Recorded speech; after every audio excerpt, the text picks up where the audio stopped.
Bonjour Sébastien Lucido, bienvenue à 5 Minute Fresh Start. Je suis dans Hébreux chapitre 8, verset 7. Il est dit, « Car si la première alliance avait été sans défaut, il n'aurait pas été question de la remplacer par une seconde. » En d'autres termes, la première alliance est, on peut dire, l'Ancien Testament par rapport au Nouveau Testament.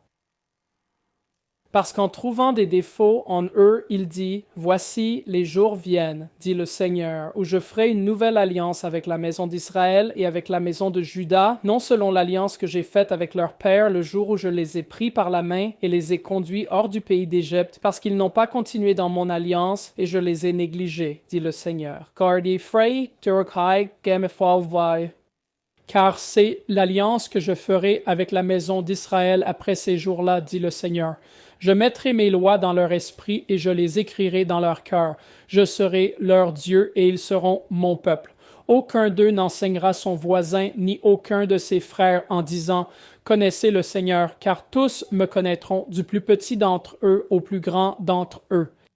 Car je serai miséricordieux envers leurs injustices, et de leurs péchés et de leurs actes illégaux je ne me souviendrai plus. En disant une nouvelle alliance, il a rendu la première obsolète. Maintenant, ce qui devient obsolète et vieilli est prêt à disparaître. Et ainsi, la Bible fait ici une différence très distincte.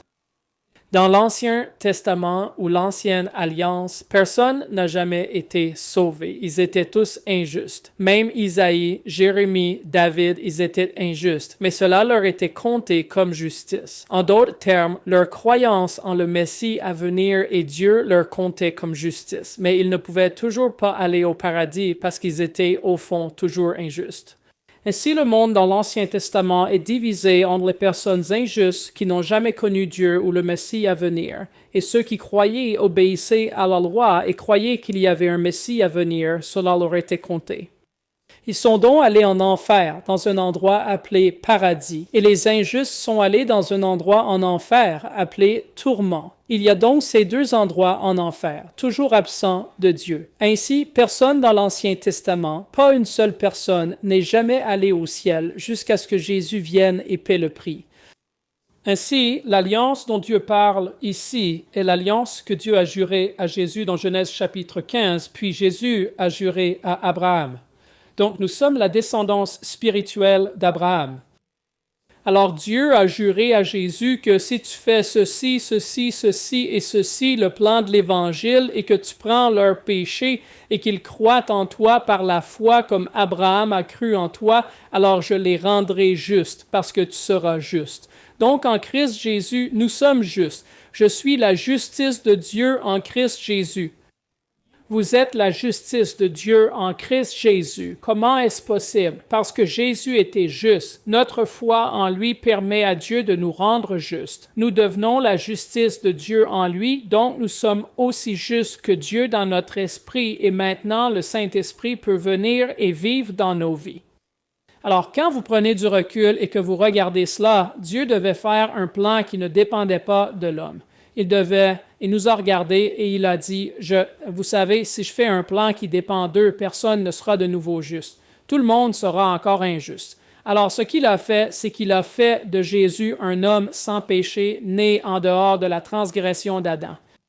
Il a fait de lui notre sacrifice ou notre partenaire d'alliance qui lui a permis, par l'alliance, que nous croyions en lui. Si nous croyons en lui et avec la foi que la Bible décrit, une foi vivante et active, cette foi nous conduit à la justice.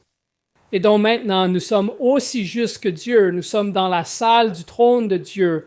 Nous sommes fils et filles de Dieu à cause de cet accord que Dieu a juré par son nom à Jésus, et ensuite Jésus a juré par son nom à Abraham.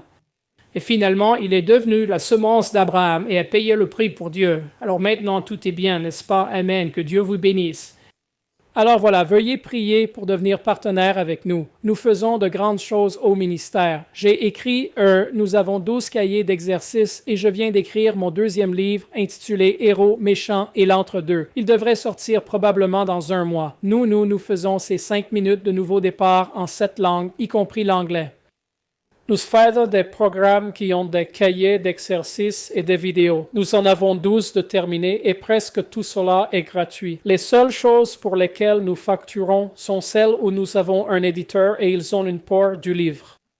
Donc, cela va être un peu différent. Ce n'est pas encore sorti, mais ce sera un peu différent. Mais tout le reste est gratuit. Le programme de 20 000 $ que nous venons de terminer, il est gratuit. Tout le monde dans le monde peut l'obtenir et c'est gratuit. Et c'est grâce à des partenaires comme vous. Que Dieu vous bénisse. Passez une excellente journée. Merci de regarder. Merci d'avoir regardé aujourd'hui. Pour rester informé et soutenir le ministère, visitez watchersoftruth.com. Vous y trouverez des ressources gratuites, des séries d'enseignements complètes et des moyens de vous associer à nous pour répandre l'Évangile. Faites un don aujourd'hui sur watchersoftruth.com.